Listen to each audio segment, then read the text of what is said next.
Common सा doubt बच्चों के मन में आ जाता है कि हम जो ये एडवांस बैचेस हैं इसके अंदर हम क्या पढ़ाने वाले हैं, किस तरीके से तैयारी होने वाली है। कुछ बातें तो आशु सर ने बताई। बिल्कुल। एक्चुअली बच्चा एक बात समझनी होगी कि इस बैच के अंदर हम लोग एक एडवांस लेवल कंटेंट ही डिलीवर करने जा रहे हैं। आप जो बच्चे जेई की तैयारी कर रहे हैं, जो बच्चे एनएसईपी के सेकंड स्टेज आईएमपीएचओ की तैयारी की तरफ हैं, जिनका एक ख्वाब है कि वो एक मेडल लेकर आए, तो उन्हें अपनी तैयारी को अभी से एक स्ट्रेंथ देनी पड़ेगी।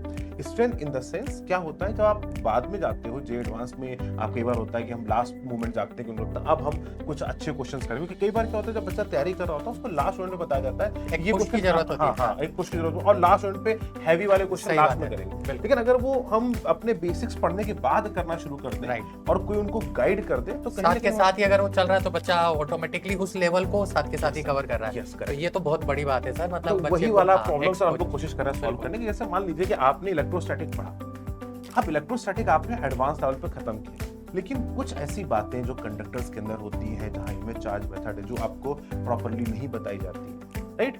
और ऐसा नहीं है कि वो जेई के सिलेबस से बाहर है, जेई के सिलेबस के अंदर आती है, लेकिन जेई उनमें बहुत ज्यादा क्वेश्चन नहीं पूछा है, तो कई बार वो डिस्कशन में नहीं आ पाती है। बहुत सारे ऐसे कंसेप्ट्स होते हैं जो आपको रेगुलर क्लासेस के अंदर नहीं पढ़ाए जाते, बहुत सारे ऐसे क्वेश्चंस होते हैं जो सॉल्व नहीं कराए जाते, जहां आपको एक एक्स्ट्रा एज की जरूरत पड़ती है।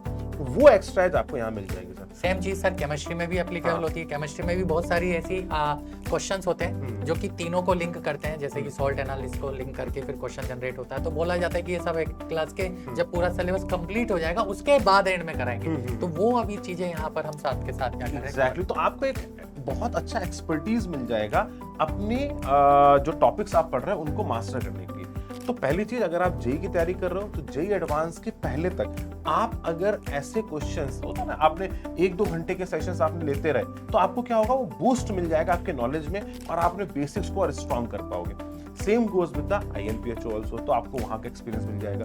तो अगर आप लोग एडवांस बैच को लेना चाहते हो, एडवांस बैच में हो, अगर आपने कुछ आपने क्वालिफाई किया है, तो एक तो लिंक है, आप इसके अपने क्वालिफिकेशंस अपने क्रेडेंशियल शेयर कर दें। करेक्ट सर, है ना। उसके बेसिस पे सर इसमें लाइव और रिकॉर्डेड का भी सीन है। बिल्कुल सर। इसमें आपको जो भी बच्चे जिन्होंने कुछ अचीव किया है, जो एनएससीजेएस क्वालिफाइड है, एनएसईपी क्वालिफाइड है, एनएसईसी क्वालिफाइड है, एस्ट्रोनॉमी ओलंपियाड क्वालिफाइड है, फर्स्ट स्टेज क्वालिफाइड है, उनके लिए बैच पूरा फ्री ऑफ कॉस्ट है। बाकी बच्चों के लिए यहाँ पर कुछ चीजें कुछ चार्जेस रहेंगे और कुछ के लिए 50% डिस्काउंट है। ये हमने अपने बैचेस में बताया भी था। तो अगर आप कोई क्वालिफाइड हैं, आप फॉर्म भरिए, आपको ये बैच फ्री ऑफ कॉस्ट मिलेगा और ये आपका नॉलेज लेवल बहुत इनहेंस कर देगा। तो अनडाउटेडली आपको ये एडवांस में बहुत ज्यादा बेनिफिट करेगा और एक रैंक डिफरेंशिएटिंग फैक्टर बनके ये निकल कर बाहर आ जाएगा। तो बहुत सारे बच्चों को सर वो एक्सपोजर ही नहीं मिलता है क्वेश्चन का। मतलब बच्चों के पास कैलिबर आता है, जेई मेंस में अच्छा करते हैं और उसके बाद जब जेई एडवांस में जाते हैं तो वो कहीं ना कहीं वो डाउनग्रेड हो जाता है। तो उसका जो ये गैप है, जो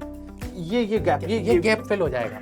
एग्जैक्टली, और ये स्टार्टिंग से ही चल रहा है। 12th के साथ बच्चा करेगा, 11th के साथ बच्चा अगर इन्हीं क्वेश्चंस को करेगा। ये first level of review. Actually sir ये बैच भी खत्म हो रहा है 17th ऑफ अक्टूबर। बहुत ही बढ़िया है, तो बहुत सही डेट पर खत्म हो रहा है। मतलब सर आपका पूरा एक्सपोजर जो है, आपका जो पूरा है वो आपको उस दिन तक खत्म हो जाएगा और इस बैचेस के अंदर आपके फंडामेंटल क्वेश्चन सारे कवर कर लिए जाएंगे। अनडाउटेडली इसके बहुत अच्छे क्वेश्चन जो होंगे वो हम इसके बाद आईएमपीएचओ की तैयारी में भी लेकर आएंगे, लेकिन जितने एक्स्ट्रा एज की जरूरत आपको पड़ती है वो यहाँ पर आपका सिलेबस यहाँ पे खत्म सर। एक और डाउट था बच्चों का कि सर क्या इसमें पूरा सिलेबस कवर किया जाएगा या इसको भी हम कुछ पार्ट्स में कवर? नहीं सर, सिलेबस पूरा होगा। Number of lecture actually sir basic से नहीं पढ़ा रहे ना, राइट। तो इसमें मतलब इसमें प्रैक्टिस है। मतलब जैसे काइनेमेटिक्स के 3 लेक्चर है, अनडाउटेडली काइनेमेटिक्स को 3 लेक्चर में समाप्त नहीं कर सकते, राइट। तो काइनेमेटिक्स के अंदर जो अच्छे क्वेश्चंस हैं, जहां पर एयर ड्रैग का यूज हम करने वाले हैं, जहां पर हम कुछ वेक्टर मेथड यूज करने वाले हैं, जहां पर हम कुछ हैवी रिलेटेड क्वेश्चंस करने वाले हैं, जहां पर आपको एक अच्छे लेवल की मैथमेटिक्स, एक अच्छे लेवल का ब्रेनस्टॉर्मिंग की जरूरत पड़ेगी, वो सारे क्वेश्चन हम यहाँ पे कवर करेंगे। उन 3 दिन के अंदर आपके काइनेमेटिक्स के लेवल को यहाँ से उठा के यहाँ ले जाएंगे। इस इलेक्ट्रोस्टैटिक में हमने ज्यादा दिए, 5-6 लेक्चर दिए क्योंकि उसमें ज्यादा कंटेंट है। Chapter two chapter number of lecture भी वेरी करेगा।